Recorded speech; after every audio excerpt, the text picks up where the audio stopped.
All right, our next point, our fifth point. We had to do it, but we have to talk about the New York Jets. Why we had to do this, Mike? Why did we have to do this? Because they officially got eliminated from playoff football today. 14 straight seasons. Finally, yeah. And their 32-26 loss in overtime to the Miami Dolphins. But a streak did get broken today. Aaron Rodgers had his first 300-yard passing game in 3 years, since week 14, 2021. So we got to give a round of applause to A-Rod. Can't wait to watch his documentary coming out. But I wanted to ask you, obviously the season now being over, what is an ideal offseason look like for this Jets franchise? Yeah, that's a tough question, Mark, right? Because it's so funny, right? Like you bring up the 300-yard streak that ended in him getting over 300. I think it was first time since like 2021 or something like that. Yeah, week 14, like, literally 3 years. Yeah, it's been like 3 years, right? So the Jets can't even win when Aaron Rodgers has a great game. Like, that's crazy to me. And the way that this game played out, just awful and situational football scenarios for the Jets, but I digress. When you talk about the offseason, right, first and foremost, you got to get the right GM in place.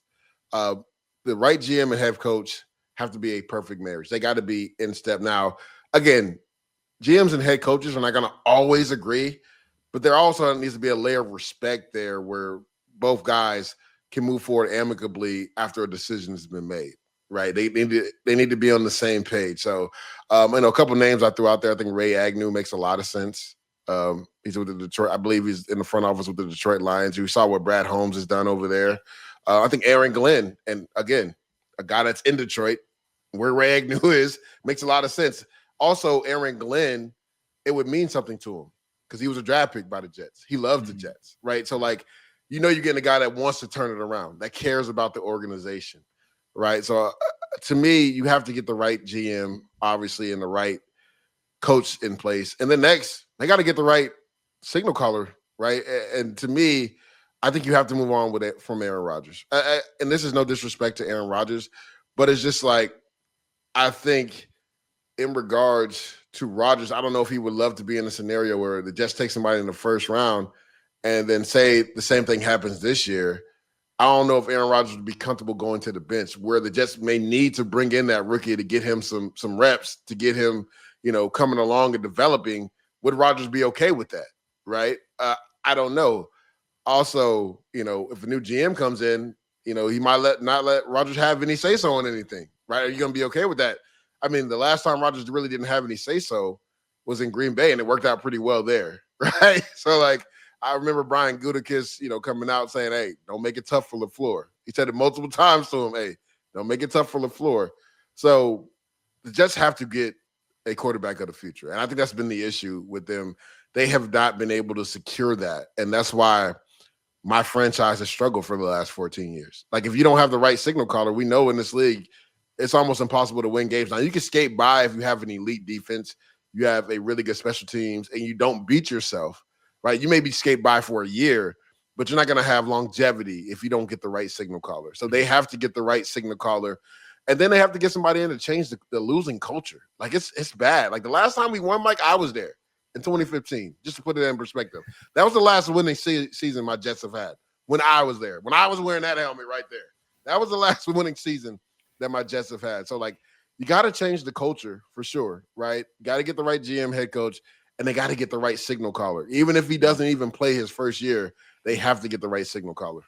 I wonder what they're going to do at quarterback, because they're not the only ones, and they're not in a position to be drafting one. Unfortunately, we've discussed this draft class that there's probably two. If you want to go beyond the top two in Cam Ward, Shedeur Sanders, you're going to be scraping the bottom. The rest of those guys got to sit. The rest, and they may not even come out. Is the other thing. Like the guys who are maybe intriguing, developmental, like Garrett Nussmeier, Drew Aller. It's like they may return. Quinn Ewers, who's not even intriguing. I think Quinn has no chance. He either has to go to the draft or transfer. He might not even start the playoff game, to be honest. Yeah, they probably shouldn't at this point, the way he looked. But there's just. You're scraping the bottom of the barrel. I do wonder if they go. What was that? Jessica to re-sign Darnold. That's what I was going to say. There's been some rumors. Him and Gino supposedly could potentially be on the market.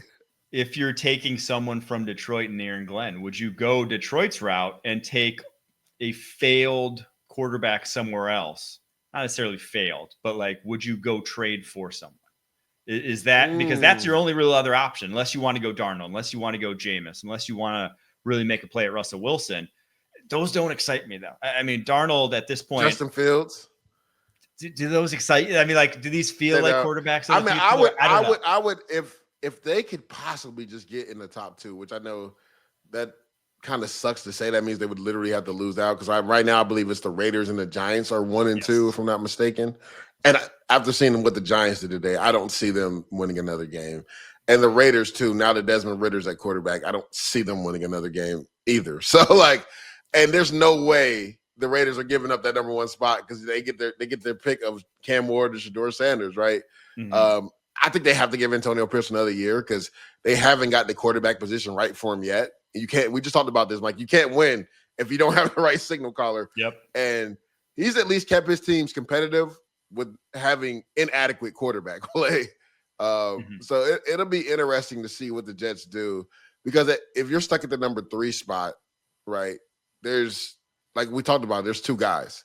There's literally 2 guys. Like, you're not taking, a Jackson Dart or or Drew Aller or Quinn Ewers. You're not taking them 3 overall. That's just not going to happen. No way. And I don't know if there'll be many teams willing to trade back anyway, right? I mean, there could be a team that wants to trade for Travis Hunter, but my thing is, if you're at 3, you might as well take him at 3, right? Because I think he's that transcendent of a player.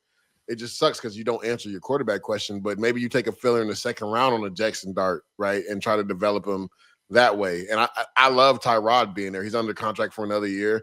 Tyrod Taylor could be your bridge quarterback, right? He's done it multiple times, and it's actually worked, right? Mm-hmm. It worked at the Chargers. Justin Herbert ended up taking over for him. It happened in Buffalo. Josh Allen. He is the kind of, so he's kind of the good luck Chuck. He's that transcendent guy. Yeah. He's the guy that you want as your bridge guy to train the young guy behind you, because that young 100%. Guy is going to take off. Baker Mayfield in Cleveland. Like, he's done it multiple times. Like, this is what he does. Didn't quite work out with Daniel Jones, but, in New York. But you can't hit them all.